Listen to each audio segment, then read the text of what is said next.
He slammed his palm on the marble counter. The crack echoed through the entire lobby. His men laughed. Other guests looked away. Managers suddenly had somewhere else to be. Young Jin Jo leaned across the desk, navy tattoos, navy suit, dead eyes, and switched into raw Busan dialect, thick, deliberate, the kind you only learn growing up in portside back alleys. He wasn't talking to Teresa.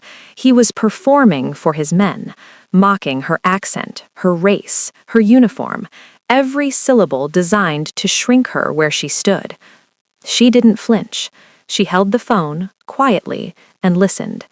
Then he said it. One phrase, 4 words, something his men recognized and laughed at, because inside his organization, only insiders used it. Teresa's hand tightened around the receiver, not from fear, from recognition, because the last time she'd heard that phrase, she was hiding under loading pallets in a burning warehouse in Busan, and the man saying it was giving orders to kill her family. 3 years earlier, Busan. That's where this story really begins. 3 years earlier, Busan, South Korea. Teresa wasn't supposed to be there long. Her stepfather, Daniel, had taken a logistics job with a mid-size shipping company near the port. Good money, decent apartment, a neighborhood where people minded their business, which, looking back, should have been the first sign. Because nobody naturally minds their business that much. Daniel handled freight documentation, shipment routing, timing schedules. Boring stuff, he'd say at dinner. Very boring stuff. He smiled too wide when he said it. The trucks that came to the warehouse late at night weren't on any schedule Teresa could find. She wasn't snooping, she just noticed things. Unmarked vehicles, no company logos, arriving past midnight, leaving before 4 a.m., the kind of quiet that has effort behind it. She noticed the visitors, too. Men in good suits who never introduced themselves, who spoke in low voices at the kitchen table while Teresa pretended to sleep, who left envelopes that Daniel never mentioned. Here's the thing about Busan dialect. You don't learn it. You absorb it, like humidity, like salt air off the water. Teresa wasn't Korean, but she'd lived there long enough that the rhythm got into her ears. So when those men talked at the table, she understood more than they thought she did. She heard names repeated with a specific kind of weight, the weight that means don't say that too loud. One name more than the others. Joe. Just Joe. Always said quietly, sometimes preceded by a pause, like the speaker needed a second to decide if it was safe to say it at all. She didn't know his first name yet. She didn't know his face. She just knew that whenever that name came up, her stepfather's posture changed, his shoulders dropped, his voice got smaller. A man who feared almost nothing became very still. Then one evening, Daniel came home different, lighter almost. He sat Teresa and her brother down and said, "We're safe now. I sorted everything. We're going to be fine." He exhaled like he'd been holding that breath for months. Teresa looked at him and smiled.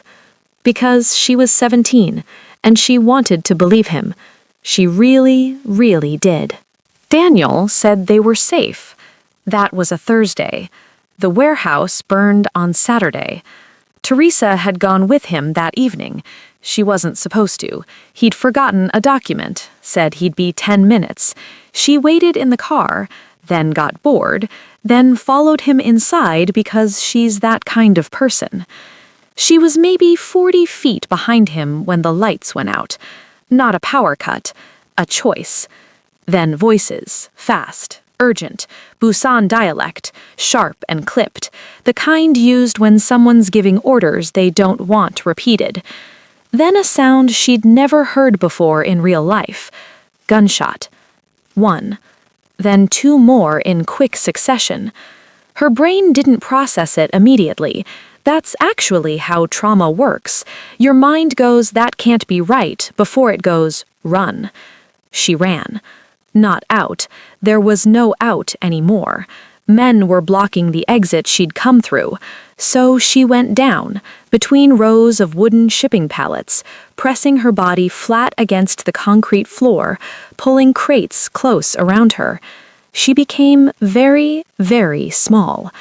And then she heard him, a voice cutting through the chaos like it owned the chaos. Not shouting, commanding, calm in a way that's somehow more terrifying than rage, giving directions in Busan dialect, specific directions, names, locations, what to move, what to burn, what to handle. Teresa didn't breathe. 6 hours. She lay on that concrete floor for 6 hours. She heard everything. The fire started slow, then took the east wing fast. Smoke thickened. Her eyes burned. At some point, she pressed her face into the sleeve of her jacket and just counted. Seconds, then minutes, because counting meant she was still conscious, still alive. Emergency crews found her just before dawn, half buried under collapsed shelving. They called it a miracle. The official report called the fire an accident, electrical fault, tragic, isolated. No mention of gunshots. No mention of the men in the suits. No mention of the names spoken calmly in the dark while people died. Teresa read that report 3 times in the hospital. Then she put it down and understood something quietly devastating. Some people are powerful enough to decide what the truth is. She survived, but Daniel didn't come to the hospital. Nobody did. Nobody came to the hospital. Not Daniel, not his colleagues, not one person from that company, which told Teresa everything she needed to know. She discharged herself on a Tuesday, signed her own paperwork, walked out in clothes a nurse had quietly left by her bed. No phone, no wallet, no plan. But she had one thing. Her brother, Marcus, 14 years old, staying with a distant aunt 2 cities over, safe, unreachable, unknown to anyone connected to that warehouse. That was the only thing that mattered now. She contacted him once, briefly, through a borrowed phone at a bus station. She said, "Don't tell anyone you have a sister. Not yet. Maybe not ever." He was quiet for a long moment. Then, okay. Just like that. No questions, because Marcus had always been smarter than his age suggested. Teresa made it to Seoul within a week. New name on paper, same face, same hands, same girl, just filed differently. She wasn't hiding in the dramatic sense. No disguises, no dyed hair, nothing that screams thriller movie. She hid the smart way. In public. Hotels, specifically. Big ones, luxury ones. The kind with 40 cameras in the lobby alone, staff rotations every 6 hours, and guests powerful enough that any incident becomes an international headline.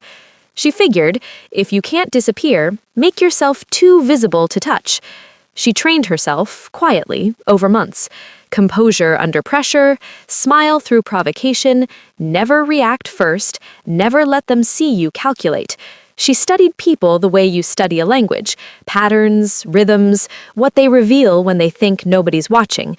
She got very good at watching. Her one rule, the rule she wrote in the back of a notebook and then burned the notebook because she didn't need a reminder: as long as young Jin Joe doesn't know I survived, Marcus stays alive. Simple, clean, non-negotiable. For 3 years, it worked. No incidents, no close calls, no familiar faces walking through any lobby she stood in. She started to breathe normally again. Started to think maybe the past had moved on. Then, one evening shift, the revolving door turned, and in walked a man in a navy suit, neck tattoos, dead eyes, and 3 men behind him who laughed at everything he said. Teresa's hands went still on the keyboard. He didn't move on. He checked in. Here's the thing about dangerous people. They don't enter a room. They occupy it. Young Jin Joe didn't walk through that revolving door like a guest. He walked through it like the building had been waiting for him. Slow, deliberate, eyes moving across the lobby the way you scan something you already own. His men fanned out behind him instinctively. No instruction, just muscle memory. The lobby felt it before anyone processed it, that invisible pressure shift, like the temperature dropped 2 degrees without the AC doing anything. A junior staff member near the concierge desk actually took a small step back. Teresa noticed. She noticed everything.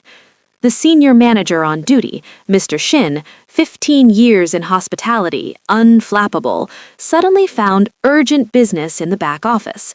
Just like that. Young Jin approached the front desk slowly, looking around the lobby like he was appraising it, running one finger along the edge of the marble counter the way you touch something before you decide if it's worth keeping. Then, his eyes landed on Teresa. He smiled.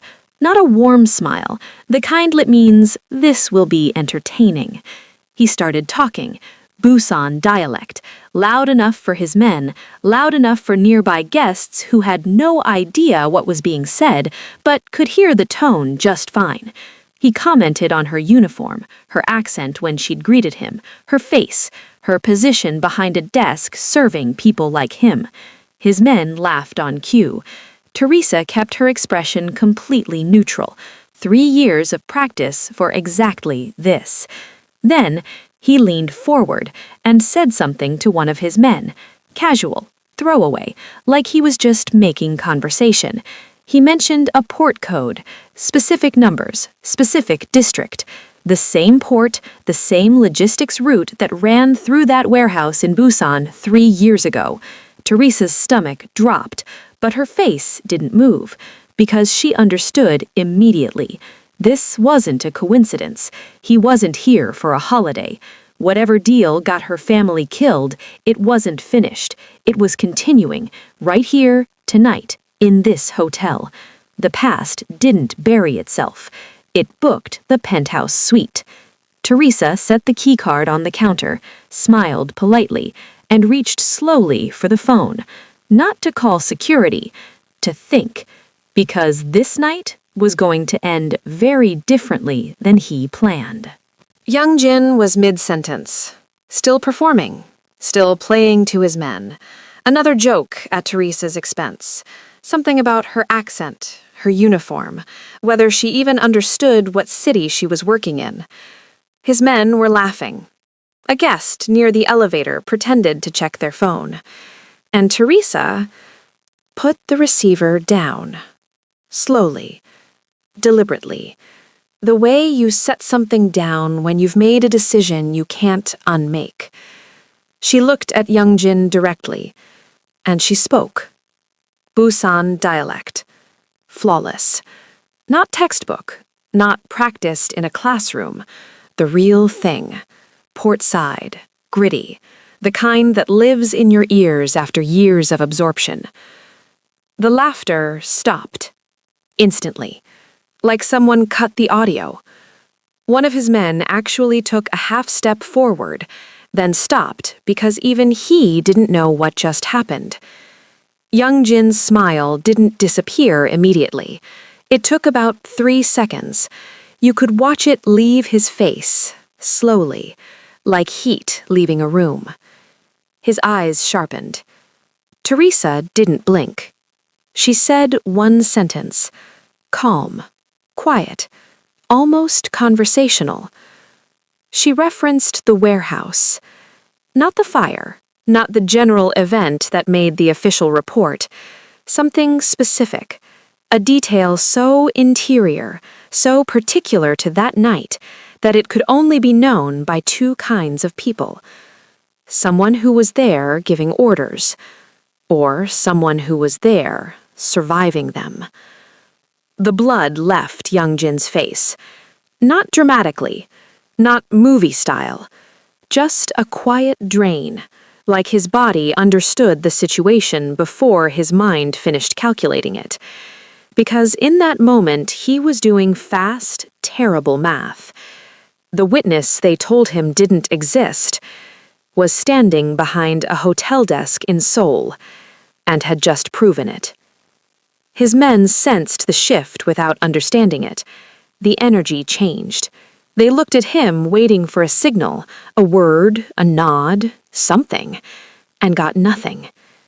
Young Jin Jo, who never hesitated, who always had an answer, who commanded rooms the way other people breathed. He had nothing. A guest near the lounge looked up briefly. Something felt wrong. They couldn't explain it, just wrong. Young Jin's jaw tightened. He leaned forward slightly, voice dropping to almost nothing. "You need to think very carefully," he said in Korean, "about what you just did." Teresa tilted her head and smiled. "I have been," she said, "for 3 years."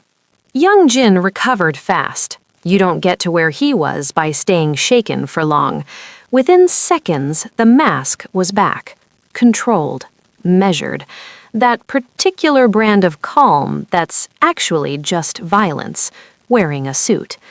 He leaned on the counter with one forearm, casual, almost friendly. "You're very brave," he said, quietly in Korean, working alone, night shift, easy building to walk in and out of.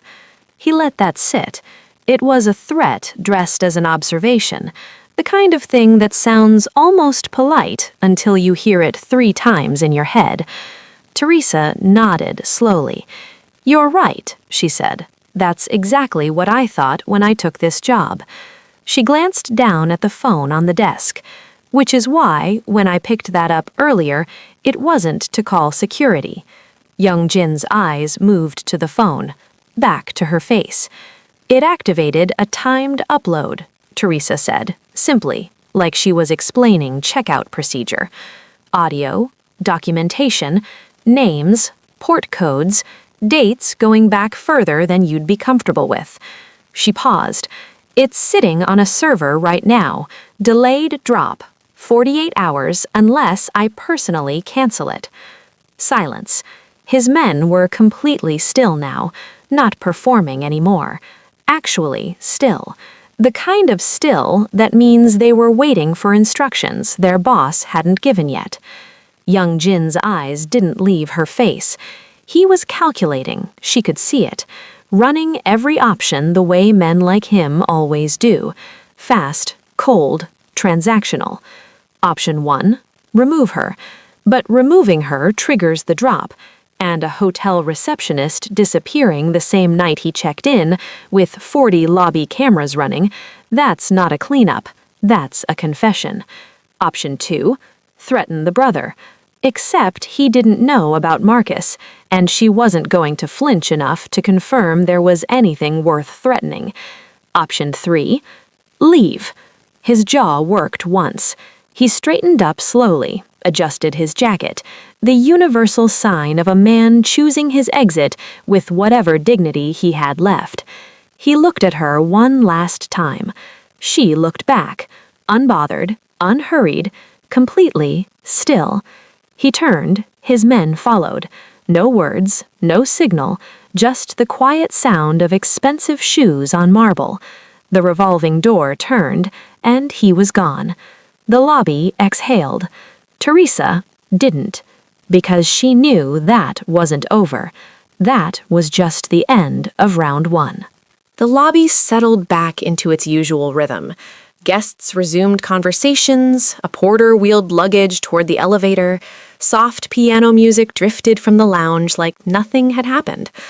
Teresa stood at the desk, breathing normally, and then she picked up the phone and deleted the recording. Just like that. Canceled the drop, wiped the upload queue, closed the application she'd opened the moment Young Jin walked through that door. Gone. Now, if you're watching this and your jaw just dropped a little, good, because that's the part most people don't see coming. There was no evidence package sitting on a server somewhere. Well, there was for about 40 minutes, just long enough to be real, just long enough that if he'd pushed harder, tested her bluff, looked for the angle, it would have held. But the moment he walked out, she let it go. Because here's what Teresa understood that young Jin never would. She was never after revenge. She didn't want him arrested, didn't want headlines, didn't want a courtroom where lawyers argue about what counts as evidence from a warehouse fire 3 years ago that was officially an accident. She wanted one thing: for him to know she was alive. That's it. Because a man like Young Jin Jo operates on the assumption that problems get solved permanently, that loose ends get tied, that witnesses don't exist because he made sure they didn't. Teresa just disproved that, quietly, in a hotel lobby, in his own dialect. And now he has to live with it. Every deal he closes, every room he walks into, every late-night meeting where someone says something that shouldn't leave the table, he's going to wonder, is she listening? Did she keep a copy? Does someone else know? That uncertainty is the sentence. Not prison, not exposure, doubt, forever. Teresa submitted her transfer request that same night. New hotel, different city. No hiding this time, different reason entirely. She wasn't running, she was just done with this particular lobby. She kept her name, her real name, full name, on her employee file, her badge, everything, because she'd earned the right to stop hiding it. For the first time in 3 years, she wasn't managing a secret. She was just living. Word reached people quietly, the way things do in certain circles. Young Jin Jo restructured his operations within a month. New routes, new contacts, fewer people in rooms when sensitive things got discussed. His inner circle noticed he'd become careful, unusually careful. A man who once barked orders across crowded spaces now preferred silence. Funny how that works. Teresa heard none of this directly. She didn't need to. She was already 3 cities away. New hotel, new lobby, same name on her badge. Her name, the one she was born with, the one she'd hidden for 3 years like it was something to be ashamed of. She wore it like it was always hers, because it was.